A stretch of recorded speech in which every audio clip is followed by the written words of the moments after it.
140 million years ago. Pure, endless darkness. It wasn't dark due to a lack of light. It was dark because of a lack of sight. Although sunshine did filter 1,000 meters beneath the surface of ocean, and light permeated from hydrothermal vents to seafloor, brimming with life, there was not a single eye to be found in these ancient waters. No retinas, no corneas, no lenses. So all this light, all this life went unseen. There was a time that the very idea of seeing didn't exist. It was simply never been done before, till it was. So for reasons we're only beginning to understand, trilobites, the first organisms that could sense light, emerged. They're the first inhabitants of this reality that we take for granted. First to discover that there's something other than oneself, a world of many selves. The ability to see is thought to have ushered in Cambrian explosion, a period in which a huge variety of animal species entered fossil records. What began as a passive experience, the simple act of letting light in, soon became far more active. The nervous system began to evolve. Sight turned into insight. Seeing became understanding. Understanding led to actions, and all these give rise to intelligence. Today, we're no longer satisfied with just nature's gift of visual intelligence. Curiosity urges us to create machines to see just as intelligently as we can, if not better. 9 years ago on the stage, I delivered an early progress report on computer vision, a subfield of artificial intelligence. 3 powerful forces converged for the first time.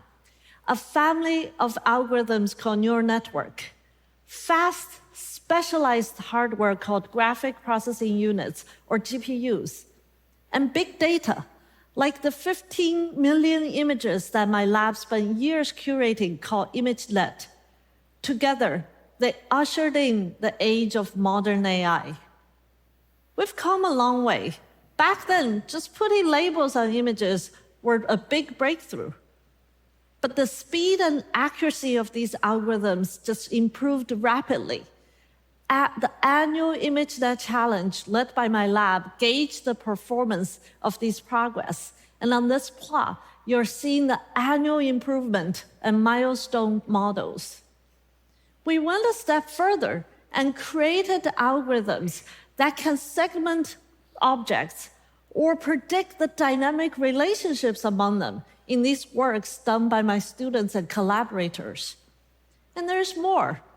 Recall last time I showed you the first computer vision algorithm that can describe a photo in human natural language. That was work done with my brilliant former student, Andre Carpathy. At that time, I pushed my luck and said, Andre, can we make computers to do the reverse? And Andre said, haha, that's impossible. Well, as you can see from this post recently, the impossible has become possible. That's thanks to a family of diffusion models that powers today's generative AI algorithm, which can take a human-prompted sentence and turn them into photos and videos of something that's entirely new. Many of you have seen the recent impressive results of Sora by OpenAI. But even without the enormous number of GPUs, my student and our collaborators have developed a generative video model called Walt months before Sora. And you're seeing some of these results. There is room for improvement. I mean, look at that cat's eye and the way it goes under the wave without ever getting wet. What a catastrophe. And if past is the prologue, we will learn from these mistakes and create a future we imagine. And in this future, we want AI to do everything it can for us or to help us. For years, I have been saying that taking a picture is not the same as seeing and understanding. Today, I would like to add to that. Simply seeing is not enough. Seeing is for doing and learning. When we act upon this world in 3D space and time, we learn and we learn to see and do better. Nature has created this virtuous cycle of seeing and doing, powered by spatial intelligence. To illustrate to you what your spatial intelligence is doing constantly, look at this picture. Raise your hand if you feel like you want to do something. In the last split of a second, your brain looked at the geometry of this glass, its place in 3D space, its relationship with the table, the cat, and everything else, and you can predict what's going to happen next. The urge to act is innate to all beings with spatial intelligence, which links perception with action. And if we want to advance AI beyond its current capabilities, we want more than AI that can see and talk. We want AI that can do. Indeed, we're making exciting progress. The recent milestones in spatial intelligence is teaching computers to see, learn, do, and learn to see and do better. This is not easy. It took nature millions of years to evolve spatial intelligence, which depends on the eye taking light, project 2D images on the retina, and the brain to translate these data into 3D information. Only recently, a group of researchers from Google are able to develop an algorithm to take a bunch of photos and translate that into 3D space, like the examples we're showing here. My student and our collaborators have taken a step further and created an algorithm that takes one input image and turn that into 3D shape. Here are more examples. Recall we talked about computer programs that can take a human sentence and turn into videos. A group of researchers in University of Michigan have figured out a way to translate that line of sentence into 3D room layout, like shown here. And my colleagues at Stanford and their students have developed an algorithm that takes one image and generates infinitely plausible spaces for viewers to explore. These are prototypes of the first budding signs of a future possibility, one in which the human race can take our entire world and translate into digital forms and model the richness and nuances. What nature did to us implicitly in our individual minds, spatial intelligence technology can hope to do for our collective consciousness. As the progress of spatial intelligence accelerates, a new era in this virtuous cycle is taking place in front of our eyes. This back and forth is catalyzing robotic learning, a key component for any embodied intelligence system that needs to understand and interact with the 3D world. A decade ago, ImageNet from my lab enabled a database of millions of high-quality photos to help train computers to see.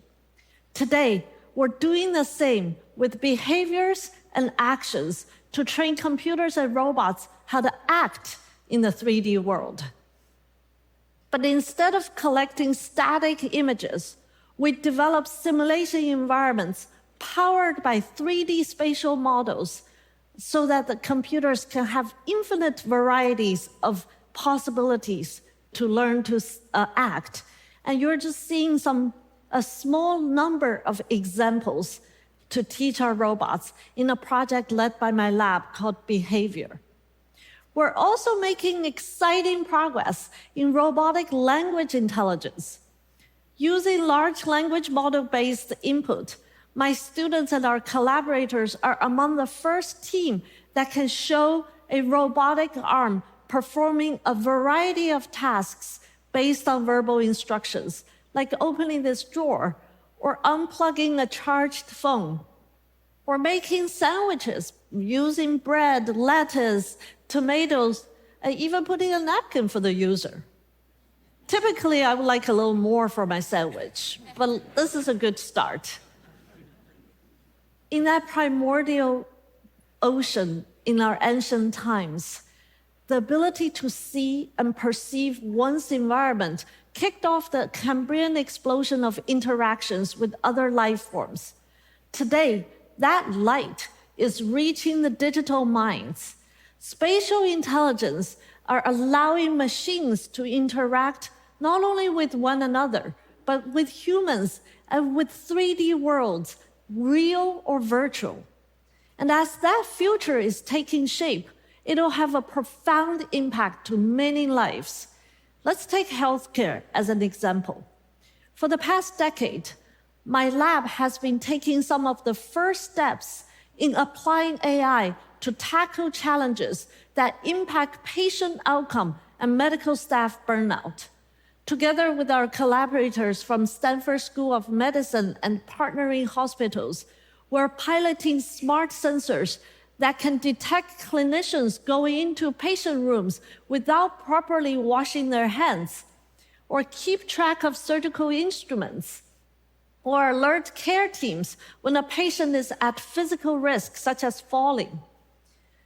We consider these techniques a form of ambient intelligence, like extra pairs of eyes that do make a difference. But I would like more interactive help for our patients, clinicians, and caretakers who desperately also need an extra pair of hands. Imagine autonomous robot transporting medical supplies while caretakers focus on our patients, or augmented reality guiding surgeons to do safer, faster, and less invasive operations. Or imagine patients with severe paralysis controlling robots with their thoughts, that's right, brainwaves, to perform everyday tasks that you and I take for granted.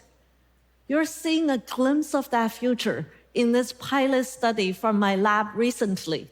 In this video, the robotic arm is cooking a Japanese sukiyaki meal controlled only by the brain electrical signal non-invasively collected through an EEG cap.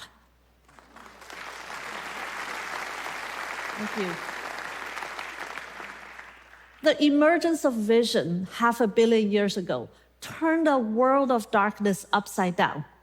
It set off the most profound evolutionary process, the development of intelligence in animal world. AI's breathtaking progress in the last decade is just as astounding. But I believe the full potential of this digital Cambrian explosion won't be fully realized until we power our computers and robots with spatial intelligence, just like what nature did to all of us. It's an exciting time to teach our digital companion to learn to reason and to interact with this beautiful 3D space we call home, and also create many more new worlds that we can all explore. To realize this future won't be easy. It requires all of us to take thoughtful steps and develop technologies that always put humans in the center. But if we do this right, the computers and robots powered by spatial intelligence will not only be useful tools, but also trusted partners to enhance and augment our productivity and humanity while respecting our individual dignity and lifting our collective prosperity. What excites me the most in the future is a future in